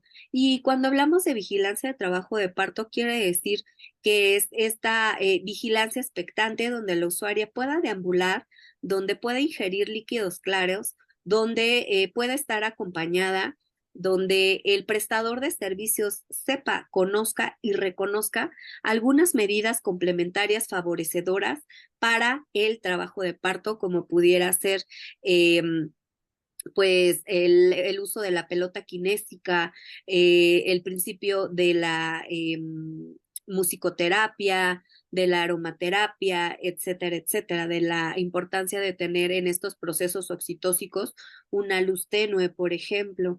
Entonces, de favorecer pues un ambiente de tranquilidad y de respeto y haciendo valer sus derechos, los derechos sexuales y reproductivos de la usuaria. Y por otra parte, pues la atención de parto sería nuestro tercer proceso. Entonces, la atención de parto quiere decir que vamos a promover la posición libremente elegida, que si la usuaria quiere parir en gasking, en sim forzada, en posición ginecológica o favoreciendo cualquier posición de manera vertical, el prestador de servicios sabe y reconoce cuando esta usuaria está en expulsivo. Hablábamos ahorita acerca de algunas distocias y, por ejemplo, el promover un parto o un expulsivo con conducción de trabajo de parto de manera rutinaria, pues nos promueve generalmente, si esta usuaria no lo amerita y no está en trabajo de parto en fase activa, se va a disociar. Entonces, el promover, decían, es que si el expulsivo está prolongado, pero si esa usuaria valorándola clínicamente, algo que hemos observado es que ahora el personal en formación tienen muy poca clínica, entonces pareciera que o sea, tecnificar, no, pues ya hazle el epicio rápido o ya con el Cristeller sale. En realidad, tendríamos que permear también en el personal de formación la importancia de una vigilancia expectante y de conocer los procesos fisiológicos, es decir, saber cuándo e inclusive cuándo es trabajo de parto en fase activa, qué características tienen las contracciones, ¿no? Cuando son efectivas para borrar y dilatar. Sin duda alguna del mecanismo de trabajo de parto, del curso clínico de trabajo de parto, de fisiología del trabajo de parto y reconocer también las fases fisiológicas en el manejo del dolor del trabajo de parto. Entonces, si se dan cuenta, pues son secuencias clínicas que requieren de expertise y que tenemos que permear actualmente en el personal de salud de formación, bueno, en todo el personal de salud. Entonces, el que la usuaria quiera parir en gasking, pues que no diga, no, tiene que ser en litotomía forzada porque si no yo ya no sé atender el parto. Entonces, el promover las posiciones libremente elegidas, pues definitivamente nos va a favorecer a la expulsión, al descenso de la presentación en la expulsión, porque la mujer sabe parir, sabe cómo hacerlo. Entonces, a veces nosotros, no, pújela cuando yo le diga, y ni siquiera tiene una contracción la usuaria, ¿no? Entonces, el favorecer estos procesos oxitóxicos, pues bueno, definitivamente favoreceríamos al curso clínico fisiológico del trabajo de parto. El cuarto proceso, pues es la atención a la persona recién nacida. Entonces, esto quiere decir que podemos favorecer al apego inmediato y al corte tardío del cordón y el inicio de la lactancia materna temprana. Entonces, esto es otro proceso que a veces, córtalo, ¿no? Rápido, córtalo y pásalo. Si ese bebé respira, si esa persona recién nacida clínicamente tiene características de un recién nacido sano, es de término, respira y llora, está vigoroso, pues hagamos esta parte del apego inmediato. ¿Por qué se le denomina atención, persona recién nacida? Porque tiene una figura jurídica. Al nacer, él tiene derechos y entonces tiene un derecho a la salud, tan solo por ser mexicano, ¿verdad? Y si tiene estas características, pues bueno, promovamos la importancia de la lactancia materna temprana también. Entonces, a veces la desesperación y no, pues ya dale el sucedáneo rápido. En realidad, ustedes saben pues la importancia de manera inmunológica, de manera en cuanto a su flora intestinal, su bioma intestinal, así como la termorregulación, pues este proceso de contacto piel a piel lo favorece. Entonces, y la importancia del calostro. Y bueno, el último proceso, pues, es esta parte de la atención en el puerperio. Entonces, de manera normativa, así como lo marca la norma oficial mexicana, y bueno, esto también tendríamos que ver en la atención del parto bajo estas características, no lo exime del manejo activo del tercer periodo de trabajo de parto, es decir, al desprenderse el hombro anterior, pues las 10 unidades intramusculares de oxitocina que ya lo sabemos que se evidencia de manera preventiva en un 98% para pues esto, para la prevención de la hemorragia posparto. Entonces, algo que tenemos que tener en claro, pues son 3 componentes fundamentales en cuanto a la comprensión del dolor de trabajo de parto. Entonces, a veces decimos, pues sí, es que sí le duele, pues sí, yo no sé si ustedes han parido, yo ya. Entonces, el dolor de trabajo de parto es un dolor muy característico, intermitente, no se quita y que bueno, recordemos que en esta parte del triple gradiente descendente y en la parte del mecanismo de trabajo de parto conforme va descendiendo pues el bebé, tenemos de manera intermitente, pues un componente abdominal, el otro es un torácico lumbar y el tercero es el lumbar sacro, el que ya no se quita, el que la usuaria a veces hasta se pega atrás en la espalda y dice, ya ayúdame. Entonces, todos ellos evolucionan durante el parto, aumentando en intensidad a medida, pues obviamente que este se desarrolla. Y es ahí donde la comprensión de esta fisiología y el conocimiento de algunas terapias complementarias, el prestador de servicios puede ser capaz de ofertarlas, tan solo como la deambulación asistida.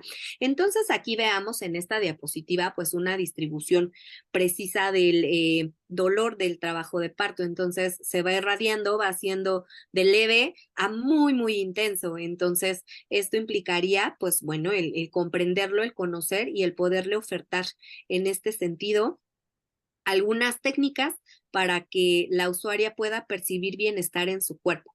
Entonces, cuando hablamos de la fase activa del trabajo de parto, pues es una dilatación de 6 centímetros, es decir, nos dicen, es que tiene que ser mayor a 5 centímetros. Bueno, tiene 6 centímetros. Generalmente, a veces, pues tiene 3 o tiene 4. Generalmente el trabajo de parto en fase activa a veces pareciera que es de acuerdo a la interpretación que le den en la institución. Es que tienes 4, ya, ingrésate. En realidad está en un trabajo latente, ¿no? En un trabajo de parto en fase latente. Entonces, las características de las contracciones, pues cumplen en tiempo, en duración e intensidad. Son frecuentes, es decir, se presentan, las medimos, ¿verdad? Cada 10 minutos, de 3 a 4 contracciones, con una duración de 40 a 60 segundos y pues una intensidad efectiva. Si lo midiéramos en milímetros de mercurio, pues una contracción a partir de los 45 milímetros de mercurio ya causa modificaciones cervicales. Entonces, pues mayor de 45 milímetros de mercurio o 2 cruces, ¿no? Como lo podemos marcar a veces en el partograma. Entonces, ahora sí, comprendiendo estos procesos de los cuales ya les hablé de manera anterior, ¿qué es una sala LPR? Entonces, una sala de labor, parto y recuperación es un espacio físico establecido para la atención durante el trabajo de parto y el periodo de recuperación, así como de la atención inicial de la persona recién nacida, principalmente en casos de bajo riesgo, en el cual pues se va a priorizar la vigilancia no invasiva y expectante del trabajo de parto y la posición de elección durante el parto, es decir, la posición libremente, ¿verdad? El apego inmediato, inicio de la lactancia materna temprana. contando con un equipo de profesionales preparados pues para la estabilización de complicaciones y su referencia oportuna. Algo que es habitual, bueno, pues es la complicación y no necesariamente porque es expectante o que tiene que ser como, es que como no le hicieron nada, ya se complicó. En realidad necesitamos cambiar nuestro paradigma de atención y toda usuaria en trabajo de parto, recordemos que es un volado. A veces en las unidades tocoquirúrgicas, muy comúnmente donde están pues no las dejan deambular, entran con 5 centímetros y en un abrir y cerrar de ojos están convulsionando, por ejemplo. Entonces, pues así es la obstetricia y la vigilancia de trabajo de parto. Por ello, este prestador de servicios, pues sabrá qué significaría iniciar el manejo y la estabilización pronta de una usuaria que presenta pues una emergencia obstétrica. El periodo de dilatación es un periodo muy pues importante dentro de este proceso y evidentemente en los servicios donde se presta esta atención pues debe de haber manuales de procedimientos y protocolos, así como tenemos protocolo de referencia y contrarreferencia ante la emergencia obstétrica e integración del equipo de respuesta inmediata obstétrica, etcétera, etcétera. Lo mismo tendría que pasar en las unidades tocoquirúrgicas, en las unidades tocológicas y por supuesto esto no exime en la normatividad de la sala de labor, parto y recuperación. Entonces, pues son espacios donde la usuaria tiene intimidad, donde hay silencio.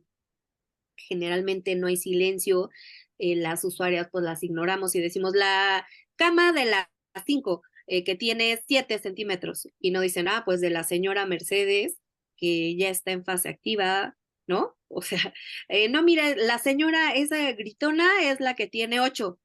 Entonces, generalmente pues es en base a este respeto. Por eso les digo que tenemos que hacer clarificación pues de valores. ¿Por qué para mi familia sí es VIP y por qué para a las usuarias a las que presto estos servicios ya no? Entonces, la compañía elegida, permitámosle que estén acompañadas y de pronto decimos, es que como están observando, nos van a demandar. Entonces, por eso son espacios habilitantes, es decir, que sean los adecuados para que pueda estar acompañada. No puede estar, por ejemplo, en una unidad tocoquirúrgica, ¿verdad? Entonces, donde el mecanismo es movido, donde de pronto la usuaria ya se complicó, ¿no? Donde rápido pasa cesárea, se activa código mater, etcétera, etcétera. Entonces, por eso son espacios habilitantes. El silencio, como ya les decía, es importante, la iluminación tenue, el personal profesional totalmente capacitado, o sea, es un personal muy específico y de alta capacitación. No es, pues es que el parto, en realidad hemos como tomado el parto como algo, pues es muy fácil la atención de parto. No, la atención de parto requiere de mucho conocimiento, de expertise, definitivamente, y obviamente sabe utilizar estos materiales de apoyo de los cuales más adelante les voy a hablar. Y bueno, hay algunos carteles que pronto voy a socializar mi correo electrónico y si ustedes quisieran, el Centro Nacional de Equidad y Género pone pues a su disposición este tipo de materiales donde ustedes pues puedan ser cambio, ¿no? de paradigma de atención obstétrica centrado en la persona, en su familia y en su comunidad. En las salas LPR, pues a veces si nosotros hiciéramos ahorita como un cuestionario, pues diríamos, es que, híjole, a lo mejor necesitamos una cama especial, esta que han vendido, la cama CNT, que esta que tiene arco y que es muy incómoda y muy insegura, esa no. Lo único que necesitamos es una cama que nos permita la verticalización de la usuaria, es decir, que el tórax esté 45 grados o más. Y no nos debe estorbar, es lo único que necesitábamos. Obviamente colocarla en un lado de la habitación para hacer posible un uso cómodo del espacio restante y el lugar pues con colores cálidos estaría muy increíble, ¿no? El libre movimiento, veamos este video. La pelvis es un embudo óseo Es un embudo móvil, nos permite la bipedestación, se estudia, nos enseñaron a estudiarla por estrechos. La Organización Mundial de la Salud nos dice que ya no se estudia por estrechos, sino se estudia por planos. Entonces, tendríamos que saber que es móvil y podemos jugar con los diámetros precisamente para favorecer el expulsivo. Eso es lo que hacemos cuando colocamos, por ejemplo, en Gaskin o el Mac Roberts para ampliar el diámetro. Eso es lo que hacemos. Precisamos de la movilidad de la pelvis para aperturar el plano de salida. Por eso es importante recomendar la posición espontánea que la usuaria elija, la deambulación asistida, el descenso y expulsivo, y comprender el estudio de la pelvis de manera anatómica y cómo podemos utilizarla en este sentido para favorecer el trabajo de parto y el descenso, obviamente, de la presentación. Hay un libro que les recomiendo, si ustedes quisieran, así se llama, Parir en Movimiento. Lo hizo una fisiatra que es peruana, que se dedica al estudio de la pelvis, se llama Nuria Vives, y ese libro de Parir en Movimiento lo hizo para las usuarias, para las mujeres, para comprender su pelvis y la importancia pues de tener una pelvis móvil o de los ejercicios dinámicos durante la gestación para aliviar algunos dolores específicos, sobre todo los lumbares. Recordemos que la usuaria cambia su eje de gravedad, se va todo a la pelvis e inclusive tiene hiperextensión, ¿verdad? Tiene lordosis, pareciera que camina con los talones, ¿no? Dicen, es que camina como patito. Bueno, todo eso lo explica y creo que nos valdría la pena definitivamente el recordarnos en ese sentido, pues la historia, la anatomía, perdón, de la pelvis y la fisiología durante el trabajo de parto. Las guías de práctica clínica, así como actualmente ya la norma oficial, recomiendan la libre movilidad y adopción de la postura vertical durante el trabajo de parto en mujeres sanas, en mujeres con riesgo habitual, donde tengan un embarazo normoevolutivo. Se ha investigado también el impacto de las posiciones verticales. Entonces, observemos, si nosotros recostamos a las usuarias en decúbito, ¿qué nos dicen generalmente? Que sienten que se ahogan, ¿verdad? Entonces, el bebé, pues, recordemos que el músculo más importante de la respiración se ve comprimido 5 centímetros hacia arriba al final de la gestación. Entonces, las usuarias se la pasan suspirando todo el tiempo. Bueno, se reduce su capacidad respiratoria. Si nosotros la recostamos, las usuarias empiezan a decirnos que se ahogan y empiezan a boquear. Evidentemente, si ellas empiezan a boquear en este intercambio, pues no optimizamos esa energía, ¿verdad?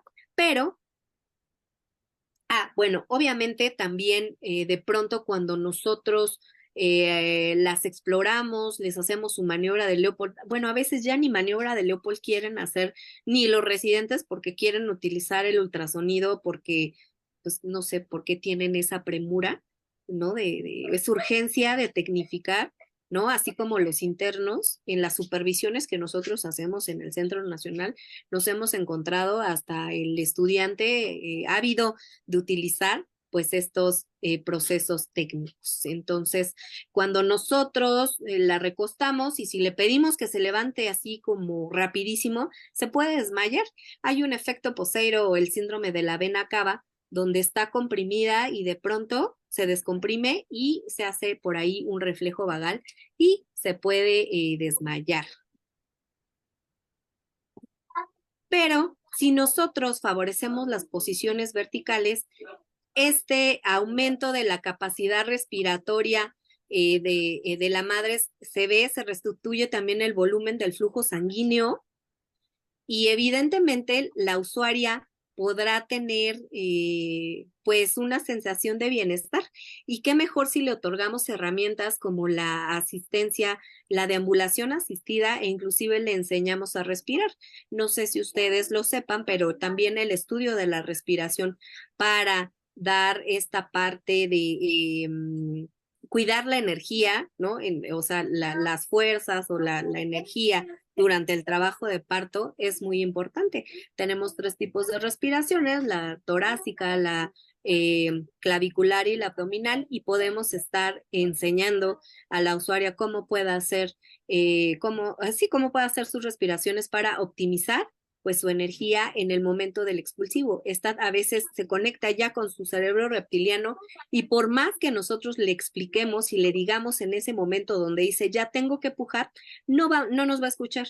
Y entonces empiezan a pujar de manera, inclusive hasta dudan, ¿no? No sé si les ha pasado, de pronto te dicen, ¿ya puedo pujar? ¿Ya puedo? Entonces, en realidad ella no nos tiene que pedir permiso para pujar, la usuaria tiene que pujar cuando sienta la necesidad de hacerlo y sobre todo cuanto más esté en esta fase expulsiva del trabajo de parto. El alumbramiento, como yo les decía, el manejo activo del tercer periodo de trabajo de parto para la prevención de la hemorragia obstétrica, el contacto precoz de piel a piel y el inicio de la lactancia materna temprana. Veamos esta imagen, fue en banco obstétrico, la enfermera partera, compañera mía, atendió el parto y bueno, está revisando la placenta. Algo que decía el doctor anterior en ese sentido es que los restos placentarios y la revisión manual, en realidad si nosotros hiciéramos las 2 técnicas de realizar, ¿no? La revisión de esta placenta, ¿no? Para verificar su integridad no sería necesario, pero son estas tipo de intervenciones habituales y que pues ya pasaron en un desuso, ¿no? Como pudiera ser también hasta la episiotomía, ¿no? En caso de, son bebés de 2,700, de 2,600 y epicio ¿no? En este sentido también el uso de enema, ¿no? De tricotomía, etcétera, etcétera. O hasta el cristal. ¿Qué herramientas favorecedoras de este trabajo de parto bajo esta práctica basada en la evidencia podemos implementar? Bueno, pues la Organización Mundial de la Salud nos habla de las terapias complementarias o alternativas. ¿Qué son? Pues son estas prácticas que no pertenecen a la tradición de un propio país. Si yo les hablo de la esferodinamia, pues no lo tenemos en los servicios, ¿verdad? La aromaterapia, la musicoterapia, inclusive hasta el propio acompañamiento. Entonces, tendríamos que empezar a saber, a conocerlas, a reconocerlas y optimizar, pues, esta parte. La estimulación olfatoria es muy importante también. Hay un estudio que hizo Colombia, en la Facultad de Enfermería de Colombia, y se puso a estudiar, es un metaanálisis donde se pusieron a investigar los efectos de la aromaterapia en las diversas etapas en las que nosotros prestamos servicios. Algo que tiene y puedo reconocer del personal de enfermería, pues es que la base de las acciones o de las tecnologías que aplicamos, pues son sustentadas en el cuidado y en el bienestar de esta persona a la que estamos ofertando servicios. Entonces, de los 365 estudios que revisaron, 50 aplicaron para el trabajo de parto. Entonces se dieron cuenta que el aroma más utilizado es la lavanda. Sin embargo, a las mujeres que vivimos en el continente americano, de Estados Unidos hacia abajo, nos encantan los cítricos. Entonces, y no necesariamente la lavanda. Ustedes ahí ya después hagan una reflexión y díganme pues cuál es su aroma de preferencia. Entonces, la liberación de serotonina, endorfinas, norepinefrina, pues nos promueve pues a este sentido de bienestar. Y bueno, como les pongo en esta diapositiva, bergamota, limoncillo, naranja, limón, menta y hierbabuena son las preferidas, bueno, de estos 50 estudios de México hacia, ¿no? Toda lo que sería Latinoamérica. La musicoterapia, pues bueno, es solamente el objetivo de la musicoterapia, pues es sincronizar la frecuencia cardíaca de la mamá con los latidos, en este caso la métrica, el ritmo que tiene estas pues músicas que nosotros le podemos ofertar. Si ustedes no saben qué música le pueden ofertar, e inclusive hasta en medicina del trabajo es muy utilizada también, así como la aromaterapia para este bienestar laboral, pues bueno, pueden descargar en cualquier plataforma algo que tenga que ver con la música de los afectos, que es música barroca y que tiene esta métrica que podemos escuchar. Bueno, no sé si lo escuchen, pero bueno, lo ideal sería mantener esta métrica de 60 a 80 pulsaciones por minuto, que es lo que nosotros esperamos. Ahí déjenme pongo stop. Ahí está.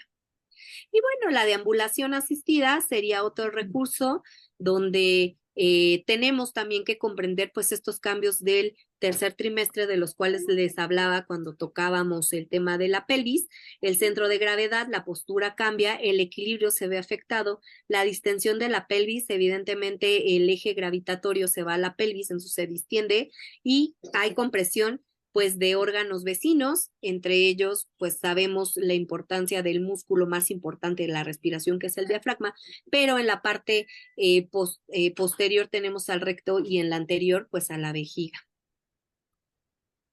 Las precauciones de seguridad dentro de estas salas de LPR definitivamente tendríamos que estar alineadas a cualquier índice de calidad en este sentido de las acciones esenciales de seguridad de los pacientes. Y al ofertar este tipo de terapias, pues definitivamente tendríamos que conocer estas precauciones. Por ejemplo, les puedo platicar que en la utilización de esencias, pues todas tienen que estar alineadas a la Food and Drug Administration, es decir, a la FDA, para que sean seguras, sobre todo porque algunas pueden ser tópicas con aceite, por ejemplo, en el masaje, no todas pudieran ser aptas para la piel de la mamá y pudiera causar pues un efecto adverso, ¿no?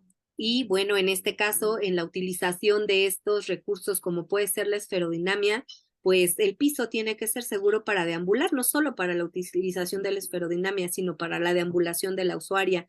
La pelota pues tendrá en este sentido de la pelota kinésica, pues aros antiderrapantes, el inflado de la pelota debe ser al 80%, el tamaño de la pelota de acuerdo a la estatura de la mamá y la ropa no deslizante, porque imagínense, pues se va a resbalar y podemos tener un evento adverso. El tamaño correcto, pues bueno, sabemos, lo podemos medir por la longitud o por la estatura de estas personas, pero bueno, hay de diversas tamaños de 45 hasta los 75 centímetros, siempre y cuando tendremos que estar inflándola al 80%.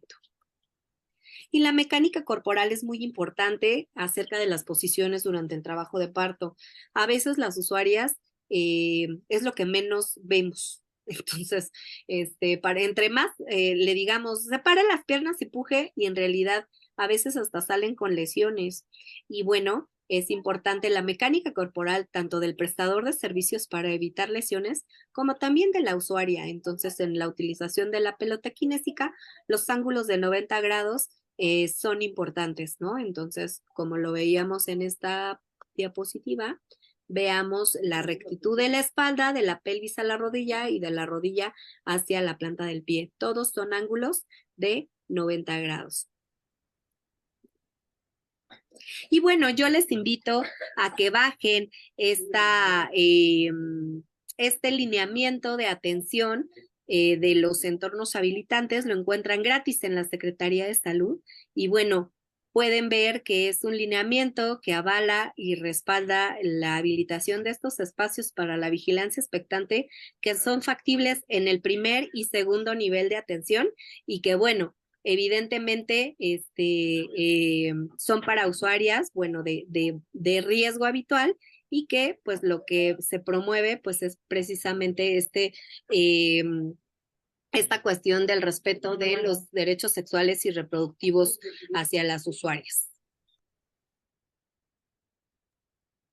Por mi parte, eso sería cuanto, agradeciendo como siempre pues la invitación y no sé si haya en estos momentos alguna pregunta, algún comentario, quedo atenta y bueno, pues agradecida por esta invitación y dejo mi correo electrónico si hubiera alguna duda o si requirieran de alguna socialización de la información, pues quedo pendiente y muchísimas gracias y mucho gusto a todas y bueno, pues seguimos aquí.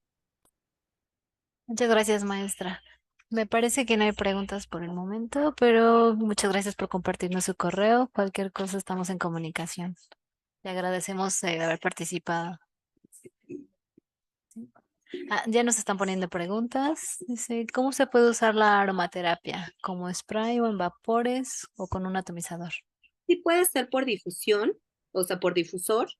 Generalmente solamente, dependiendo del espacio que tengamos para ofertar los servicios, generalmente en un cuarto muy pequeño es el difusor, solamente 10 gotas del propio, de la propia esencia, y se puede hacer también diluido en aceite vegetal, igual dependiendo de cuánto tengamos, generalmente viene de 100 o de 200 mililitros, unas 10 gotas de esencia y entonces podemos dar masaje, ¿no? Lo podemos utilizar de esa manera. Acuérdense, tienen que estar la esencia que compremos para ofertar, debe de tener esta autorización de la FDA. Ok, muy bien. También nos preguntan que si es necesario, en cualquier caso, colocar venoclisis a una paciente. No, en realidad, evidentemente, si el trabajo de parto lo favorecemos de manera avanzada y quiero decir en trabajo de parto en fase activa, pues no es necesario. Sin embargo, recordemos que existe la emergencia obstétrica, hay unidades de diversas entidades que utilizan, por ejemplo, un catéter heparinizado, o si les dejan una venoclisis para permeabilizar una vena, pero sin esta parte de estarle poniendo cuestiones hídricas, ¿no? De cargas y cargas. Recordemos que eso también debemos de tener consideraciones porque existe pues el edema agudo de pulmón, ¿verdad? Sobre todo se acentúa en el puerperio. Perfecto, muchas gracias. Creo que son todas las preguntas.